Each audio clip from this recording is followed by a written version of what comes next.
கோஷமே எங்கும் சந்தோஷமே. Rubilux Rockfort Paints. அவர்கிட்ட நான் எல்லா விஷயம் பேசுவேன். நான் அந்த லிங்கம் எடுக்கிறது, ஏன் என் லிங்கம் எல்லாம் எடுப்பிய நீ எடுப்பாக்கலாம் அப்படின்னு சொல்லி, அதெல்லாம் வயிற்று பிழப்புக்கு எதாவது செய்கிறது சாமி, அதெல்லாம் வந்து இப்பெல்லாம் எடுக்க சொன்னீங்கன்னா நாங்கள் எடுக்க முடியும், அதெல்லாம் சும்மா ஒரு டெக்னிக் தான், அதெல்லாம் ஒன்றும் எடுக்க முடியாது அப்படின்னு சொல்லுவான். அதெல்லாம் வந்து இதெல்லாம் பொய்ன்றதை அவனே ஒத்துக்கிட்டான். அதே மாதிரி விபூதி எடுக்கிறது அதெல்லாம் ஒரு டெக்னிக் தான், அதெல்லாம் வந்து அதெல்லாம் உண்மையெல்லாம் கிடையாது. அதெல்லாம் வந்து இந்த சாமியாருங்க எல்லாமே அப்படி தாங்க. அவங்க 84 85ல் ஒரு மர்டர் இருந்துச்சு, 9 கொலை. அதில் வந்து அவன் வந்து ஒரே குடும்பத்தில் இருக்கிற 9 பேரை வெளியே இருந்த ஒரே ஒரு ஆள் தான். பாக்கி 8 பேர் ஒரே குடும்பத்துக்காரங்க, ஒருத்தன் வெளியே. 9 பேரை கொலை பண்ணி ஒரே ரூமில் போட்டு வச்சுருந்தான். குழந்தைங்க 6 மாதம் குழந்தை கூட கொண்டிருக்கான், 2 வயசு குழந்தை, 3 வயசு குழந்தை அப்படிலாம் கொண்டிருக்கான். ஸோ குழந்தைங்களையும் கொண்டிருக்கான், பெண்களும் 3 பெண்களை கொண்டிருக்கான். அப்புறம் ஆண்கள் 3 பேர் கொண்டிருக்கான். ஸோ ஒரு 9 மர்டர் வந்து கண்டினியூவஸ் மர்டர். அந்த மர்டர் பண்ணி அத்தனை பேத்தையும் தூக்கி கொண்டு போய் ஒரு ரூமில் போட்டு 2 நாள் இவன் வந்து அங்கே இந்த பணமெல்லாம் அழுகி ஸ்மெல் வர ஆரம்பித்து, வெளியிருந்து எவனோ ஒருத்தன் வந்து இவங்க வீட்டுக்கு ஒரு ரிலேஷன் யாரோ வரும்போது தான் கண்டுபிடிக்கிறாங்க இவன் வீடு பூட்டி கிடக்குதுன்னு. பார்க்கும்போது பிளட் ஸ்ட்ரெயின் வெளியே வரும்போது தான் அவங்க பார்க்குறாங்க அதை. இன்னொரு சாமியார், திருச்சி பிரமானந்தா சாமியார், அவர் செயலில் இருந்தார். அவர் எப்படி இருந்தார்? அப்படி இந்த மாதிரி எதுவும் இல்லை அவருக்கு. அவர் பார்த்தீங்கன்னு கேட்டீங்கன்னா உங்களுக்கு வந்து எல்லா பிரசிடரும் ஒன்றா தான் இருந்தார். ஒரு பெரிய சாமியார்ன்ற மாதிரி தனியாக வந்து அவரும் தனியாக தான் வச்சுருந்தோம் நாங்கள்.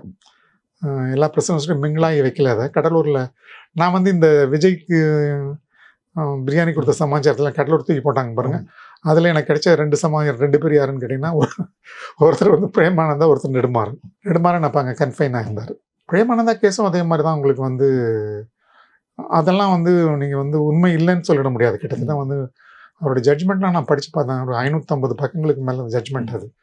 அவங்க வந்து ஜஸ்டிஸ் அவங்க பானுமதி தான் அவங்க வந்து அதை ட்ரையல் பண்ணியிருக்காங்க. அவங்க ஈச் அண்ட் எவ்ரி கேர்ள்ஸுக்கிட்டையும் கூப்பிட்டு தனியாக உட்கார வச்சு, பாதிக்கப்பட்ட பெண்கள் அத்தனை பேர்த்துக்கிட்டையும் கூப்பிட்டு விசாரித்து, இந்த ரேப்பிங்கும் பண்ண, டீசிங்கும் பண்ண கொடுமைகள் எல்லாமே அவங்க வந்து வார்த்தை விடாமல் அப்படியே எழுதியிருக்காங்க. ஜட்ஜ்மெண்ட்டில் பார்த்தீங்கன்னா இந்த குழந்தைகள் என்ன வார்த்தைகள் சொல்லுதோ அந்த வார்த்தைகளையும் அவங்க அதில் பிரயோகப்படுத்தியிருக்காங்க. அந்த மாதிரி அது ஒரு ஜட்ஜ்மெண்ட், ஒரு ரிமார்க்கபிள் ஜட்ஜ்மெண்ட் அது உங்களுக்கு. அதில் வந்து அவரால் வந்து தப்பிக்க முடியல. அவருக்கு அவ்வளோ கன்விஷன் கொடுத்தாங்க. பட் என்னென்னா அவருடைய ஏஜை கருதி அவங்க வந்து உங்களுக்கு அதில் ஒரு மர்டரும் இருந்துச்சு. மர்டரும் வந்து உங்களுக்கு ப்ரூவ் ஆகிடுச்சு அது. ஏன்னா அது வந்து இங்கே வந்து அவன் சாகடிச்சிருக்கிறாங்க, அவன் வெளியே சொல்லிடுவான்றனால. இந்த அருள் ஜோதின்னு ஒரு அவன் அது ஆக்சுவலாக வந்து பார்த்தீங்கன்னு கேட்டிங்கன்னா, அந்த அருள் ஜோதிக்கும் அவனுக்கும் ஒரு அஃபைர் நடந்திருக்கு. ஸோ அது வந்து இவர் கண்டிக்க ஆரம்பித்த உடனே அந்த அம்மா வந்து இங்கே நடக்கிற சமாச்சாரங்கள் முழுசும் அவனுக்கு சொல்லியிருக்காங்க. ஸோ அவன் போய் மிரட்டியிருக்கான், இந்த மாதிரி நீங்கள் பண்ணுறீங்கன்னு. அப்புறம் அவனுடைய அந்த காதலியே வந்து காணாமல் போயிட்டாங்க, கேஸ் கொடுக்குறாங்க. அப்புறம் அவனே அடித்தாங்க, க்ளோஸ் பண்ணிடுறாங்க. ஸோ 2 பாடி அங்கேயே போச்சிடுறாங்க. அதுக்கப்புறம் வந்து அவங்க அரெஸ்ட் பண்ணுறாங்க. அதுக்கப்புறம் வந்து ஹெவி கன்விஷன் வந்து ரொம்ப. பட் அவனுக்கு வந்து பெரிய ஜெத்மாலி வரைக்கும் வந்து வாதாடினாங்க. அப்படி கூட காப்பாற்ற முடியல. காரணம் என்னன்னு கேட்டிங்கன்னா, அவன் வந்து பார்த்தீங்கன்னா உங்களுக்கு டிஎன்ஏ டெஸ்ட்லலாம் வந்து அவனுடைய அப்புறம் டிஎன்ஏ டெஸ்ட்லாம் அவ்வளோ வந்து இப்போ ஒரு ரொம்ப ப்ராமினன்ஸாக இல்லை. இப்போல்லாம் கண்டுபிடிக்கிற மாதிரிலாம் அப்படி இல்லை. பட் ஆனால் அவனுடைய வந்து செமன் டெஸ்ட்லாம் பார்க்கும்போது வந்து அவன் என்ன சொல்கிறான்னு கேட்டிங்கன்னா, ஒரு இடத்துல அவன் என்கிட்ட சொல்கிறான், சார் எனக்கு ஒன்றுமே ஆகாது சார், எனக்கு வரவே வராது சார் எனக்கு. அவன் என்ன செமன் டெஸ்ட் பண்ணேன்னு சொல்கிறாங்க. அவங்க போய் சார் அத்தனையும் அப்படின்றான் இவன். பட் அவங்க வந்து என்னென்னு பண்ணியிருக்காங்கன்னா, அதை எடுத்தவங்க அவங்க வந்து ஹைதராபாத்தில் டெஸ்ட் பண்ணியிருக்காங்க. டெஸ்ட் பண்ணி அந்த ஃபீட்டஸோட கம்பேர் பண்ணி இவனுக்கு தான் அப்படின்னு சொல்லி அவங்க கன்ஃபார்ம் பண்ணியிருக்காங்க. அவங்க சயின்டிஃபிக்காக ப்ரூவ் ஆகிருக்கு. அந்த சயின்டிஃபிக் ப்ரூவ் கூட வந்து இது வந்து தப்பாக ப்ரூவ் பண்ணியிருக்காங்க. இதை வந்து எங்களுக்கு வந்து நீங்கள் வந்து லண்டன் லேபில் வந்து இதை வந்து டெஸ்ட் பண்ணணும் அப்படின்னு சொல்லி அந்த லண்டன் லேபில் வில்லியம்ஸ்னு யாரோ வரும், அதை வந்து இது பண்ணி அவங்க வந்து அது இல்லைன்னு சொல்லியிருக்காங்க. ஸோ அவங்க வந்து இந்த லண்டன் லேப் ரிப்போர்ட்டை வந்து ஜெத்மாலி வந்து மேஜிஸ்ட்ரேட் ஜட்ஜுக்கிட்ட வைக்கும்போது அவங்க என்ன சொல்கிறாங்க, இல்லை லண்டனுடைய ரிப்போர்ட்லாம் எடுத்துக்க முடியாது, இங்கே இந்தியாவில் என்ன ரிப்போர்ட் கொடுக்குறாங்களோ அதை தான் நான் எடுத்துக்குவேன் அப்படின்னு சொல்லி அந்த ரிப்போர்ட்டை தான் அவங்க எடுத்துக்கிறாங்க. ஸோ ஒரு கேஸில் 2 ரிப்போர்ட் வரதுக்கு வாய்ப்புகள் கிடையாது. பட் அவங்க வந்து இவன் இல்லைன்னு சொல்கிறான், அவங்க வந்து இருக்குதுன்றதுக்கு அவங்க ப்ரூவ் பண்ணுறாங்க. அதுக்கப்புறம் வந்து அவங்க வந்து ஹெவி கன்விஷன். அதுக்கப்புறம் அந்த கன்விஷன்லாம் அவனால் வந்து 2 லைஃப் அதெல்லாம் வந்து அவனால் வந்து அண்டர்கோ பண்ண முடியல. அதுக்குள்ள பாதியில் இறந்து போயிடுறான். அவனுக்கு எல்லா டிசீஸ் இருந்துச்சு அவனுக்கு. பட் காமாக நான் நிறைய பேருக்கு உதவி பண்ணுவான், பிரிசனர்ஸ்க்கெல்லாம் உதவி பண்ணுவான், நிறைய பசங்களை படிக்க வைப்பான். அவனுடைய இதுலேயே வந்து விராலி மலைன்னு ஒரு இடத்துல இந்த பெரிய ஸ்கூல்லாம் கட்டியிருக்கான் அவன். பெரிய ஒரு 10-300 ஏக்கர்ஸ் அங்கே இடம் வச்சிருக்கிறான். இப்போவும் அதெல்லாம் வந்து நிறைய ஒரு 10-300 கண்ட்ரீஸில் வந்து அவனுடைய மடங்கள் இருக்குது. அங்கிருந்தெல்லாம் ஃபாரினர்ஸ் எல்லாம் வருவாங்க நான் பார்க்குறதுக்கு. வாரம் வாரம் ஃபாரினர்ஸ் கோயிலில் தான் இருக்கும் நான் பார்க்குற ஆளுங்க. அதெல்லாம் வந்து ஜெகஜோதியாக இருந்தான். வேற என்னென்ன விஷயங்கள் அவர்கிட்ட பேச முடிஞ்சது? அவர் என்னென்ன சொன்னார்? அவர்கிட்ட நான் எல்லா விஷயமும் பேசுவேன் நான். அந்த லிங்கம் எடுக்கிறது, ஏன் என் லிங்கம் எல்லாம் எடுப்பியா நீ, எடுப்பாக்கலாம் அப்படின்னு சொல்லி. அதெல்லாம் வயிற்று பழப்புக்கு ஏதாவது செய்கிறது சாமி, அதெல்லாம் வந்து இப்பெல்லாம் எடுக்க சொன்னீங்கன்னா நாங்கள் எடுக்க முடியும். அதெல்லாம் சும்மா ஒரு டெக்னிக் தான், அதெல்லாம் ஒன்றும் எடுக்க முடியாது அப்படின்னு சொல்லுவான். அதெல்லாம் வந்து இதெல்லாம் பொய்ன்றதை அவனே ஒத்துக்கிட்டான். அதே மாதிரி விபூதி எடுக்கிறது அதெல்லாம் ஒரு டெக்னிக் தான். அதெல்லாம் வந்து அதெல்லாம் உண்மையெல்லாம் கிடையாது. அதெல்லாம் வந்து இந்த சாமியாருங்க எல்லாமே அப்படி தாங்க. நான் பார்த்த வரைக்கும் சாமியாருங்க எல்லாம் ஒரே மாதிரி தான். ரொம்ப ரேர் சாமியார்கள் நல்லவங்க. மக்களை ஏமாத்துறான்னு மக்களுக்கு தெரியறது இல்லை. அவங்ககிட்ட ரொம்ப க்ளோஸாக நீங்கள் போனீங்கன்னா தான் அவங்களுடைய உண்மையான இது என்னன்னு உங்களுக்கு தெரியும். உங்களுக்கு இந்த மாதிரி ஃபாரின் விசிட்டர்ஸ் நிறைய வந்தாங்கன்னு சொல்லுங்க சார். அது அவங்க இந்த மாதிரி ஒரு மேலே அவ்வளோ நம்பிக்கை வச்சுருந்தாங்களா? ஆமாம்.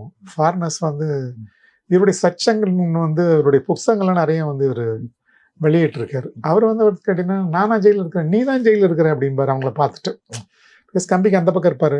நீ தான் ஜெயிலில் இருக்கிற மாதிரி எனக்கு தெரிகிற, நான் ஜெயிலில் உண்மையாலுமே கிடையாது, நீ தான் ஜெயிலில் இருக்க, நீங்கள்லாம் கவலைப்படாதீங்க, நீங்கள் நான் சந்தோஷமாக இருக்கிறேன்னா அவன் ஒன்று சிரிப்பான், அவன் பாட்டுக்கு சிரிப்பான், அவன் பாட்டுக்கு ஏதாவது ஜோக் அடிப்பான், அவங்கெல்லாம் சிரிப்பாங்க. இது மாதிரி ஜாலியாக இருந்தான் அவன். ஒன்றும் வந்து ஜெயிலுக்குள்ளே அவன் கஷ்டப்பட்ட மாதிரிலாம் தெரியல. எப்படி அவர் ஜெயிலுக்குள்ளே இறந்து போனார்? எப்படி இருந்தது கடைசி காலங்கள்லாம்? அவர் நோய் வந்து அவன் பேர் பண்ண முடியாதுல்ல. உங்களுக்கு வந்து அந்த வெளியிருக்கிற அந்த ஃபெசிலிட்டிஸ் எல்லாம் உங்களுக்கு அவ்வளவும் கொடுக்க முடியாது. பட் ஆக்சுவலாக அவங்க என்ன மெடிசன் வேணுமோ அவங்க என்ன மெடிசன் ப்ரிஸ்கிரைப் பண்ணுறாங்களோ அவங்களுடைய டாக்டர்ஸ் அதை தான் கொடுப்போம் நாங்கள். பட் இருந்தாலும் வந்து அந்த கேர்லாம் பண்ண முடியாது இல்லையா உங்களுக்கு. தனி ஒரு ஆளை தானே செல்ல இருக்கிறான் அவன். இறந்து போயிட்டான். நம்ம இன்னொரு பிரபலமான இபி அப்படிங்கிறது வந்து நம்ம ஆட்டோ சங்கர் கேஸ் சார். ஆமாம். அவர் எப்படி இருந்தார் ஜெயிலில்? ஆட்டோ சங்கர் வந்துங்க என்னை பொறுத்த வரைக்கும் பார்த்தீங்கன்னா இந்த ப்ரெஸ் தாங்க அவனை இவ்வளோ பெருசாகிடுச்சு. இது ஒன்றும் இல்லாத ஒரு சாதாரண ஒரு பிம்ப். அவன் ஏதாவது அந்த ரோட்டில் போகிற அந்த பிச்சைக்காரி மாதிரி இருக்கிற லேடிஸை கூப்பிட்டு அழகின்னு சொல்லிட்டு கொண்டு போய் ப்ராஸ்டியூஷன் நடத்திக்கிட்டு இருந்தான். ஆனால் அவன் வந்து இந்த பில்டப் கொடுக்கும்போதெல்லாம் பார்த்தீங்கன்னா எல்லா நடிகையும் அவன் கண்ட்ரோலில் இருந்த மாதிரியும், இந்த நடிகைகள்லாம் வந்து எல்லாம் விஐபிகளுக்கு அனுப்பிச்ச மாதிரியும், அவ்வளோ பிரபலமாக இருந்த மாதிரியும் அப்படின்லாம் வந்து பெரிய ஒரு பில்டப்லாம் கொடுக்கணும். அப்படின்லாம் ஒன்றும் கிடையாது. அவன் கொலை பண்ண ஆளுங்கள்லாம் வந்து பார்த்திங்கன்னா சாதாரண ஒரு அட்ரஸ் இல்லாத ஆளுங்க. அதில் அட்ரஸ் இருக்கிற ஒரு ஆளை கொலை பண்ணி தான் மாட்டிக்கிட்டான். அந்த ஆள் எங்கேன்னு கேட்கும்போது தான் வந்து இவன் வந்து இந்த மாதிரி இவன் அடிச்சு கொண்டுட்டு போச்சுட்டான்னு சொல்லும்போது தான் மற்ற மாடல்ஸ் எல்லாம் வெளியே வருது உங்களுக்கு. ஸோ அது வரைக்கும் இவன் மர்டர் பண்ண ஆளுங்க யாருன்னே அட்ரஸ் இல்லாத ஆளுங்க இல்லை. ஸோ அப்படி ஒன்றும் அவனை பார்த்தீங்கன்னாலும் வந்து ஒரு கர்ண கடூரமாக கொலை பண்ணுற அளவுக்கு வந்து ஒரு பர்சனாலிட்டியோ அந்த அளவு ஒரு புஜபல்ல பராக்கிரமசாலியோ அப்படியெல்லாம் ஒன்றும் கிடையாது.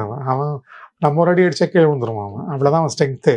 சின்ன ஒரு பியூனிக் பர்சனாலிட்டி. அதுவும் இன்னும் பார்த்தீங்கன்னா ஒரு ஃபெமினைனும் மேல் கலந்த ஒரு கலவை மாதிரி தான் இருப்பான். அந்த அவனுடைய பாடி லாங்குவேஜ் எல்லாம் பார்த்தீங்கன்னு கேட்டிங்கன்னா ஒரு ஸ்டடியாக ஒரு மேன்லியாக இருக்காது. ஸோ அது மாதிரி ஒரு ஆள் தான் அவன். பட் என்ன ப்ரெஸ் வந்து அவனை வந்து அந்த நேரத்தில் நடந்த அந்த மர்டர்ஸ் எல்லாம் கொஞ்சம் பரபரப்பாக இருந்ததுனால அவங்களுக்கு வந்து அதை வந்து அவனை அப்படியே ஒரு பெரிய ராபின்வுட் மாதிரி அவனை எடுத்துகிட்டு போயிட்டாங்க. அது அப்புறம் அவனுக்கு வந்து ஒரு 1-2 அஃபீஷியல்ஸ் கிட்ட அவனுக்கு கொஞ்சம் பழகம் இருந்தது, இல்லைன்னுலாம் சொல்லிட முடியாது. அதை கொஞ்சம் எக்ஸாகரேட் பண்ணிட்டாங்க அந்த கீழே இருக்க போலீஸ் அஃபீஷியல்ஸ்.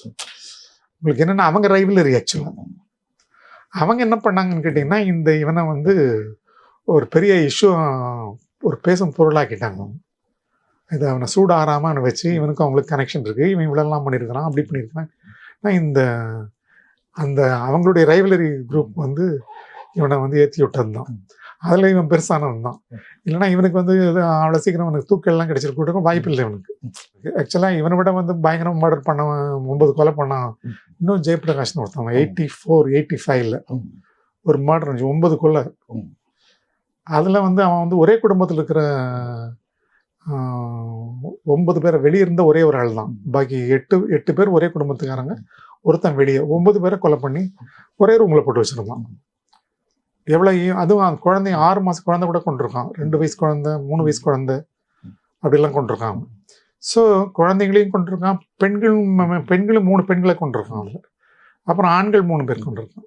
ஸோ ஒரு 9 மர்டர் வந்து கண்டினியூவஸ் மர்டர், அந்த மர்டர் பண்ணி அத்தனை பேத்தையும் தூக்கி கொண்டு போய் ரூமில் போட்டு 2 நாள் இவன் வந்து அங்கே இந்த பணமெல்லாம் அழுகி ஸ்மெல் வர ஆரம்பித்து வெளியிருந்து எவனோ ஒருத்தன் வந்து இவங்க வீட்டுக்கு ஒரு ரிலேஷன் யாரோ வரும்போது தான் கண்டுபிடிக்கிறாங்க இவன் வீடு பூட்டி கிடக்குதுன்னு பார்க்கும்போது பிளட் ஸ்டைன் வெளியே வரும்போது தான் அவங்க பார்க்குறாங்க. அதை பார்க்கும்போது அந்த வீட்லேயே இருந்த அந்த வீட்டினுடைய தலைவனுடைய ஒரு பிரதரின்லா தான் அவன். வீட்டில் அவனை இல்ட்ரீட் பண்ணுறாங்கன்ற ஒரே காரணத்துக்காக அவன் அடிச்சு கொண்டுட்டான். அவனுக்கு வந்து உங்களுக்கு தூக்கு கொடுத்தாங்க. அவங்களுக்கு 84 வந்து அவன் வந்து அரெஸ்ட் ஆகிறான். அவனுக்கு வந்து 89 அவனுக்கு வந்து தூக்கு கொடுக்குறாங்க. பட் அந்த தூக்கிலிருந்து அவன் தப்பிச்சிடுறான். அவன் என்ன ரொம்ப ஃபிலிம் சீரீஸ் என்னன்னு கேட்டிங்கன்னா, அவனை வந்து நீங்கள் வந்து அவன் தூக்கு கொடுத்துட்டு ஒரு 1.5 வருஷத்துலேயே அவனை தூக்கு கொடுத்துட்றாங்க அவனுக்கு செஷன்ஸில். அதுக்கப்புறம் அந்த அப்பீல் பண்ணுறதுக்கு 5 வருஷம் ஆயிருக்கு அவனுக்கு. அந்த 5 வருஷத்தில் நீங்கள் அவனை வந்து கண்டம் பிரிசனராகவே ட்ரீட் பண்ணீங்க. நீங்கள் அவனை வந்து எங்கேயும் வெளியே விடலை. அவன் யாரையும் பார்க்கல. நீங்கள் எப்பவுமே செல்லுக்குள்ளேயே வச்சுருந்துருக்கீங்க நீங்கள். அதனால வந்து அவன் ஏற்கனவே செல்லுக்குள்ளேயே செத்துட்டான், பாதி செத்துட்டான். அவன் என்னத்தை நீங்கள் தூக்கில் போட போகிறீங்க, அது ரொம்ப டிலே, இது ஜஸ்டிஸ் ரொம்ப டிலே ஆகிருக்கு அப்படின்னு சொல்லி ஒரு மட்டும் ஒரு பெட்டிஷன் ஃபைல் பண்ணுறாரு சுப்ரீம் கோர்ட்டில் இவனுக்காக. இவனுடைய கவுன்சில் கூட கிடையாது. பட் சுப்ரீம் கோர்ட் ரிலீஸ் பண்ணிடுறாங்க. தூக்கில் இருந்து அவன் லைஃபர் ஆயிடுறான். லைஃப் சென்டென்ஸ் ஆனது கொடுக்காம அதுக்குள்ளே அந்த நேரத்தில் பார்த்தீங்கன்னு கேட்டிங்கன்னா கவர்மெண்ட் மாறுது. ஒரு அமெனஸ்டியில் வந்து எல்லா பிரசன்ஸ் ரிலீஸ் பண்ணுறாங்க. இவன் 10 வருஷத்தில் வெளியே போயிடுறான். குறைகள் பண்ண ஜெயபிரகாஷ் வெளியே வந்தாரு. ஆட்டோ சங்கர் வந்து தூக்கில். ஆமாம், இவனையும் அவனையும் பார்த்தீங்கன்னா ஒரே மாதிரி கேரக்டர். கிட்டத்தட்ட பார்த்தீங்கன்னு கேட்டிங்கன்னா 2 பேருமே அந்த ஃபெமினைன் கேரக்டர். இவனும் அதே மாதிரி தான். இவனும் பார்த்தீங்கன்னா ஒரு மேன்லியாக இருக்க மாட்டான். ஒரு மாதிரி அவனுடைய பேச்சுக்கள்லாம் வந்து வேற மாதிரி இருக்கும். ஸோ இவனுங்க வந்து ஒரு சைக்கோ கில்லர்ஸ் வேணா வச்சுக்கலாம் நீங்கள். அது மாதிரி அதாவது வந்து அவன் என்ன பண்ணுறானே அவனுக்கே தெரியறதில்ல. ஒன்றை மறைக்கிறதுக்கு ஒன்றை செய்கிறான். ஒரு கொலையை மறைக்கிறதுக்கு இன்னொரு கொலை பண்ணுறான். அதே மாதிரி இவனும் ஒரு கொலையை மறைக்கிறதுக்கு இன்னொரு கொலை பண்ணுறான். அப்படி தான் கொலை. ஆட்டோ சங்கர் கொலையும் அதே மாதிரி தான். ஒரு லேடியை கொல்ற போனால் அதை கேட்க வந்து இன்னொருத்தையும் கொண்டுடுறான். இந்த கேட்க வந்து ஆட்டோ டிரைவர் கொல்றான். அப்படி தான் வந்து மர்டர் நடக்குது, அந்த 6 மர்டர். பட் அந்த மர்டர் மோசம் என்னன்னு கேட்டிங்கன்னா, இவன் வெளியே தெரியும். இவன் வந்து உள்ளே இவன் எங்கே மாட்டுறான்னு கேட்டிங்கன்னா, இவன் என்ன பண்ணுறான்னு கேட்டிங்கன்னா, அந்த ஜெயபிரகாஷ் வந்து வெளியே வந்து இந்த சானிட்டரி ஒர்க்கர்ஸ் இருக்காங்க பாருங்கள், அவங்கள போய் இவன் வந்து என்கேஜ் பண்ண பார்க்குறான். ஒரு குழி தோண்டுறதுக்கு. எங்கே ஒரு செப்டிக் டேங்க் தோண்டணும் எனக்கு அவசரமா, நான் எவ்வளோ வேணால் பணம் கொடுக்குறேன் அப்படின்னு சொல்லி கூப்பிடுறான். அவங்க வந்து பார்த்துட்டு எங்கே தோண்டணும்னு சொன்னால் இங்கே தோண்டணுன்னா, வீடு எங்கே இருக்குது, யார் இருக்காங்கன்னு இந்த வீட்டில்னு சொன்னால், அந்த வீட்டில் வந்து யாரும் இல்லை. யாரும் இல்லாத வீட்டிலலாம் நான் செப்டிக் தோண்ட மாட்டேன். அவங்க போயிட்டானுங்க. அங்கே தான் இவன் மாட்டுறான். ஸோ இவன் வந்து எதுக்காக செப்டிக் டேங்க் தோன்றாங்க, அப்போ இந்த பாடியெல்லாம் கொண்டு போய் அதில் போட்டு புதைச்சிடலான்னு தீர்மானம் பண்ணி தான் பண்ணுறான். அதுக்கப்புறம் அவனே ஒத்துக்கிட்டான். மர்டர் பண்ணுறதுலாம் நான் தான். ஏன்டா மர்டர் பண்ணால் என்னை வந்து இல்ட்ரீட் பண்ணாங்க, என் ஃபேமிலியில் இருக்கவங்க எல்லாருமே என்னை இல்ட்ரீட் பண்ணாங்க அப்படின்னு சொல்லி. பட் ஆக்சுவலாக வந்து உங்களுக்கு டிஃபென்ஸில் என்ன சொன்னாங்கன்னு கேட்டிங்கன்னா, இது ஏதோ வந்து இந்த கொள்ளைக்காரனுங்க, முகமுடி கொள்ளைக்காரனுங்க வந்தானுங்க, போகிற போக்கில் அந்த வீடு தனியாக இருக்குன்னு பார்த்தானுங்க, உள்ளே போய் எல்லாத்தையும் கொலை பண்ணிட்டு போயிட்டாங்கன்னு. பட் அவனுக்கு கூட இந்த குழந்தையெல்லாம் கொலை பண்ண மாட்டாங்க. எதுக்கு அப்படி எதுவும் பொருளும் எதுவும் இங்கே போடல. உங்களுக்கு எதுவும் வந்து உங்களுக்கு வந்து மர்டர் ஃபார் கெயின்ன்றதுக்காக எந்த பொருளும் போகல. லூட் பண்ணத மாதிரி எதுவும் ஒன்றும் இல்லைங்க.